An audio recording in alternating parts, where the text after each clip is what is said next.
एक भिक्षु भिक्षा के लिए जा रहा था। रास्ते में उसे एक लुहार की दुकान दिखाई दी। भिक्षु की निगाहें बड़ी गहरी और परख भरी थी। दुकान में लुहार लोहा पीट रहा था और साधु उसे देख रहा था। भिक्षु की नजर उस दुकान के किनारे में पड़े हुए हथौड़ों पर गई। बहुत सारे टूटे हुए हथौड़े पड़े थे। उसने उस लुहार से पूछा कि लुहार भाई, ये इतने सारे हथौड़े तोड़े हैं, तुमने इसके लिए अहरन कितनी तोड़ी? अहरन होती है जिस पर लोहा पीटा जाता है।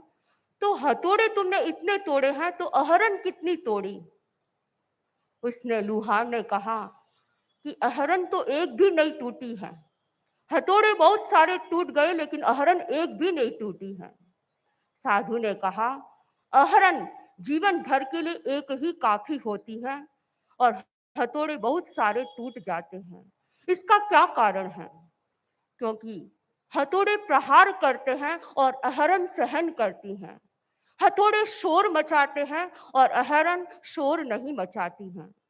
हथौड़े चोट मारते हैं, अहरन उसे सहन करते हैं, असहिष्णु नहीं होती हैं।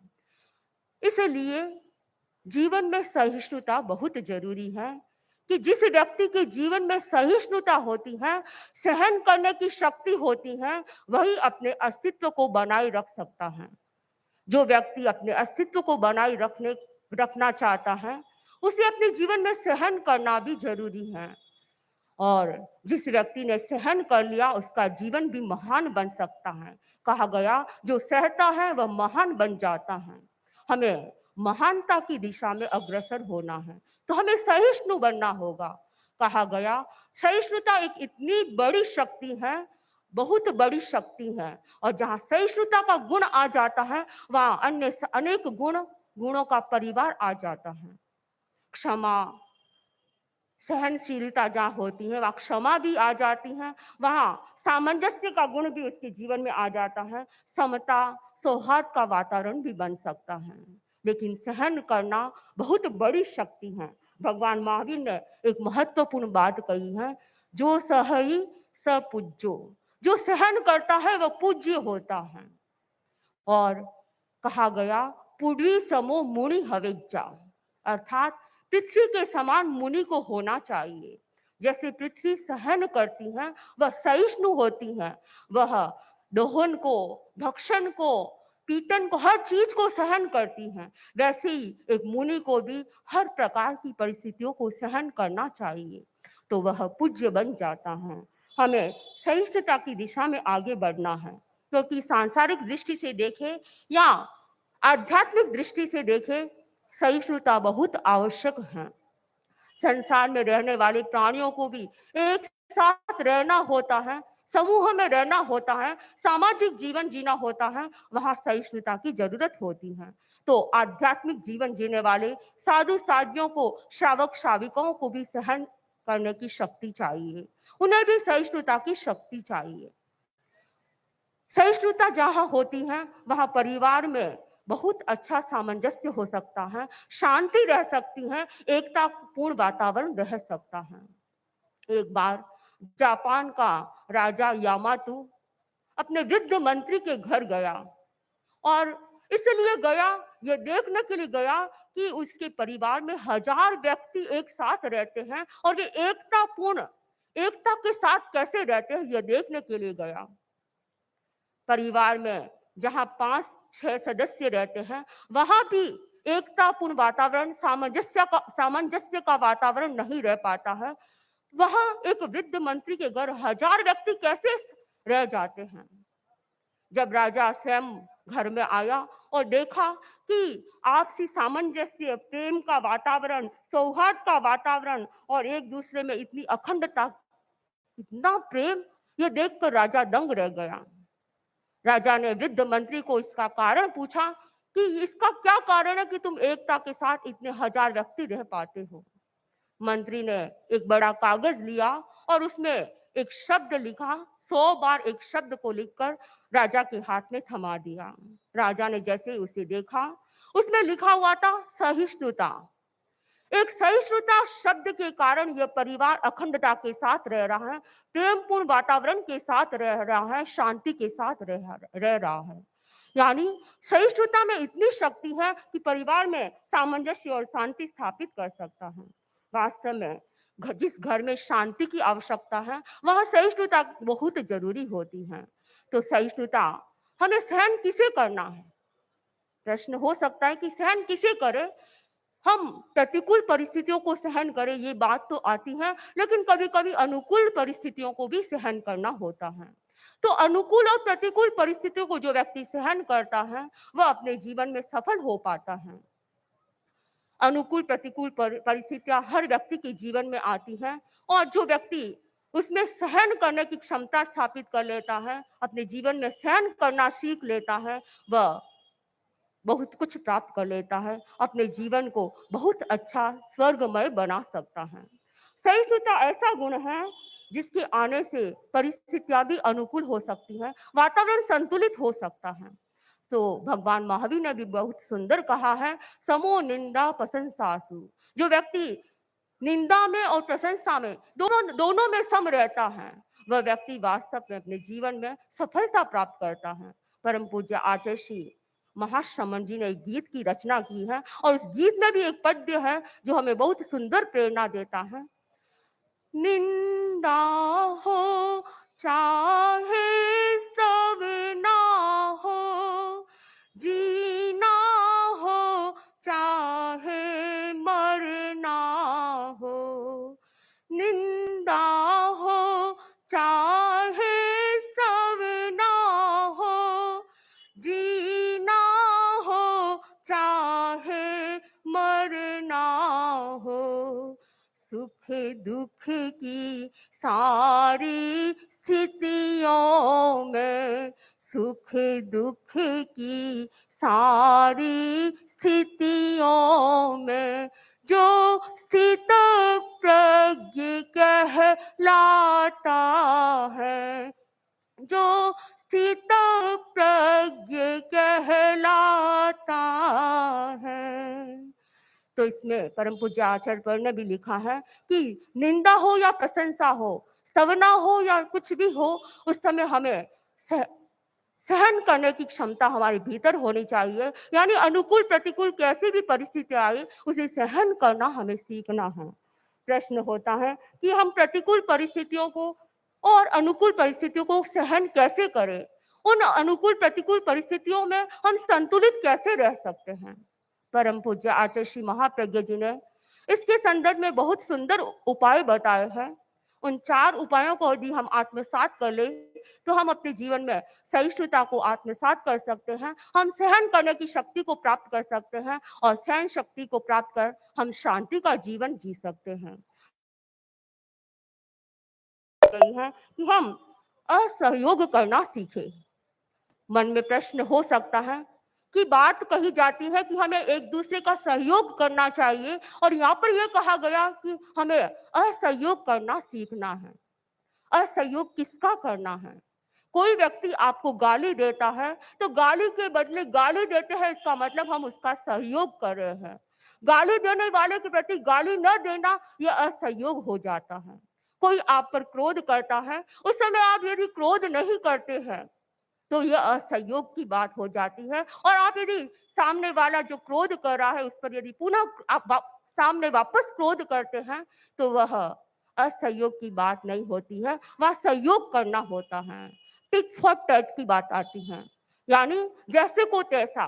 यह हो गया सहयोग करना। हमें यह नहीं करना है, ईंट का जवाब ईंट से नहीं देना है। परम पूज्य आचार्य फरमाते हैं, हमें ईंट का जवाब फूल से देने का प्रयास करना है। जो व्यक्ति असहयोग करना सीख जाता है इन बातों में, तो वह व्यक्ति सहिष्णुता की शक्ति को बढ़ा सकता है, अपने जीवन में आने वाली परिस्थितियों को सहन कर सकता है। दूसरा बिंदु है, जो व्यक्ति परिस्थितियों सहन शक्ति को विकसित करने के लिए आवश्यक है कि भावनात्मक स्तर पर संतुलित रहना। जब व्यक्ति के सामने सहिष्णुता सहिष्णुता की स्थिति आती है, उन परिस्थितियों को सहन करना होता है, तो व्यक्ति सहन तो कर लेता है, परंतु उस समय उसके भीतर में कुंठा हो, वह भावनात्मक स्तर पर दुखी बन जाता है, तनावग्रस्त हो जाता है। इसका मतलब उसमें सहिष्णुता की कमी है, सहन करने की शक्ति उसमें अभी तक नहीं है। जो व्यक्ति अपने भावनात्मक स्तर पर संतुलित रहता है, वही व्यक्ति वास्तव में सहन करने की शक्ति को प्राप्त करता है। परम पूज्य आचार्य भिक्षु के जीवन में अनेक ऐसे प्रसंग आए, अनेक विरोध के प्रसंग आए, लेकिन उन्होंने समता भाव से उसे सहन किया। अनेक प्रतिकूल अनुकूल परिस्थितियां आई, उन्हें समता भाव से सहन किया। एक बार उदयपुर की घटना, उदयपुर में स्वामी जी विराजमान थे। एक अन्य संप्रदाय के साधु स्वामी जी से चर्चा करने के लिए आए। स्वामी जी ने जैसे ही उनको देखा, देखती स्वामी जी ने भांप लिया कि इनके साथ चर्चा करना कोई लाभकारी नहीं होगा। स्वामी जी ने उन्हें मना कर दिया कि मुझे चर्चा नहीं करनी है, परंतु उस साधु का बहुत ज्यादा आग्रह था और स्वामी जी ने फिर चर्चा प्रारंभ की। आचार्य भिक्षु ने प्रश्न किया कि तुम संगी हो या असंगी। जैसे ये प्रश्न किया, उन्होंने तत्काल कहा मैं संगी हूँ। स्वामी जी ने पूछा किस न्याय से आप संगी हैं? तब उन्होंने कहा नहीं नहीं मैं असंगी हूँ। स्वामी जी ने फिर पूछा किन न्याय? वो बोले नहीं मैं न संगी हूँ न असंगी हूँ। फिर स्वामी जी ने पूछा किस न्याय से? उन्होंने कहा मैं संगी भी हूँ असंगी हूँ। इस प्रकार चर्चा करते करते वो थोड़े क्रोध में आ गए। उन्होंने कहा मेरे सिद्धांत भी आपने बदल दिए, और गुस्से में आकर स्वामी जी के छाती पर मुक्का मारकर वहां से चले गए। उस समय कोई अन्य होता तो शायद दूर वापस प्रतिकार कर लेता, लेकिन स्वामी जी के भीतर इतनी सहिष्णुता थी कि वे उसे सहन कर गए, पी गए। तो जो व्यक्ति अपने जीवन में सहन करना सीख जाता है, वही प्रतिकूल अनुकूल परिस्थितियों को झेल सकता है, उनका सामना कर सकता है। तीसरी बात कही गई कि प्रतिकूल परिस्थितियों का प्रतिकार रचनात्मक तरीके से करना। रचनात्मक तरीके से कैसे करना? कि हमारे सामने परिस्थिति आ गई, उस समय हम उसे किस रूप में ले ताकि वह परिस्थिति भी अनुकूल बन जाए। एक बार का प्रसंग है, इब्राहिम लिंकन जब वे राष्ट्रपति बने तो अनेक व्यक्ति उनके पास आए और उन्हें उपहार स्वरूप अनेक भेंट कर रहे थे। एक व्यक्ति द्वेष की भावना से राष्ट्रपति जी को एक झाड़ू भेंट किया, उपहार स्वरूप झाड़ू भेंट किया।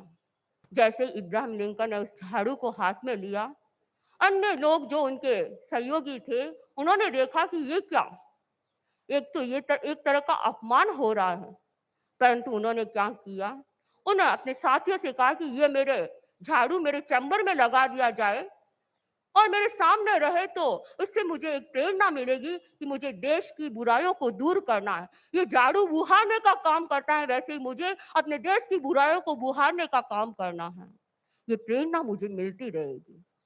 अगर कोई दूसरा व्यक्ति हो तो वो अपमान को सहन नहीं कर पाता, लेकिन जो व्यक्ति ये जानता है कि प्रतिकूल परिस्थितियों को किस प्रकार रचनात्मक तरीका दिया जा सकता है, तो वह अपने जीवन में सफल बन जाता है। हमें प्रतिकूल परिस्थितियों का उत्तर हमें रचनात्मक तरीके से देने का प्रयास करना चाहिए। चौथी बात आचार्य प्रण ने कही है कि जो व्यक्ति अपनी सहिष्णुता को बढ़ाना चाहता है, उसके लिए अपेक्षा है कि हम भिन्नता को स्वीकार करना सीखें, क्योंकि हर व्यक्ति की अपनी अपनी रुचि होती है, हर व्यक्ति का अपना अपना स्वभाव होता है, हर व्यक्ति के दृष्टिकोण भी अलग अलग होते हैं, कार्य करने का तरीका अलग अलग होता है। और उस समय उस चीज को हम समझ जाए कि इसका तरीका ये है, इसकी परिस्थिति ये है, इसका इंटरेस्ट इस बात में है, इसका नेचर इस प्रकार का है। यदि इस भिन्नता को जो व्यक्ति समझ लेता है, तो हर व्यक्ति की योग्यता भी अलग अलग होती है, ज्ञान का लेवल भी अलग अलग होता है। यानी हर चीज अपनी अपनी भिन्नता की बात, इस बात को हम यदि ध्यान रखें कि हर व्यक्ति की स्वभाव में भिन्नता, हर कार्य में भिन्नता होती है, तो उस दृष्टि से यदि इस बात को समझ लेता है तो व्यक्ति उन परिस्थितियों को सहन कर सकता है। तो हमें सहिष्णु बनने के लिए हमें उसके सम्यक स्वरूप को जानना होगा। और जो व्यक्ति इस स्वरूप को जान लेता है और परम पूज्य आचार्य श्री महाप्रज्ञ जी के इन 4 बातों को अपने जीवन में आत्मसात कर लेता है, वह व्यक्ति सहिष्णुता की शक्ति को प्राप्त कर सकता है। और जो व्यक्ति सहिष्णु बन जाता है, वह सबके लिए प्रिय भी बन सकता है, उसके साथ मैत्री भी स्थापित हो सकती है। परम पूज्य आचार्य प्रभु के जीवन से हम प्रेरणा ले सकते हैं कि इतने बड़े संघ का नेतृत्व करवा रहे हैं। कितनी प्रतिकूल अनुकूल परिस्थितियां सामने आती हैं और उन परिस्थितियों को किस प्रकार समता भाव से सहन करते हैं, उसमें कितने संतुलित रहते हैं। आप कभी आचार्य प्रभु को ऐसे तनाव में नहीं देखते हैं। क्यों? क्योंकि आप उसे सहन करने का तरीका आपने अपने जीवन में सहन करने का तरीका सीख लिया है कि किस प्रकार हम इन परिस्थितियों में संतुलित रह सकते हैं। तो हम आचार्य प्रभु के जीवन से प्रेरणा ले, आचार्य प्रभु के प्रवचनों से प्रेरणा ले और इस मुंबई नगरी जो महानगरी मोह की नगरी है, वह अगर शांति का जीवन जीना चाहती हैं तो इस सहिष्णुता गुण को अपने जीवन में आत्मसात करना होगा। और आत्मसात करने के लिए इन 4 उपायों को साथ में रखें तो आपका जीवन कल्याणमय बन सकता है। आप अपने जीवन में सफलता प्राप्त कर सकते हैं। इन्हीं भावों के साथ ओम अरहत।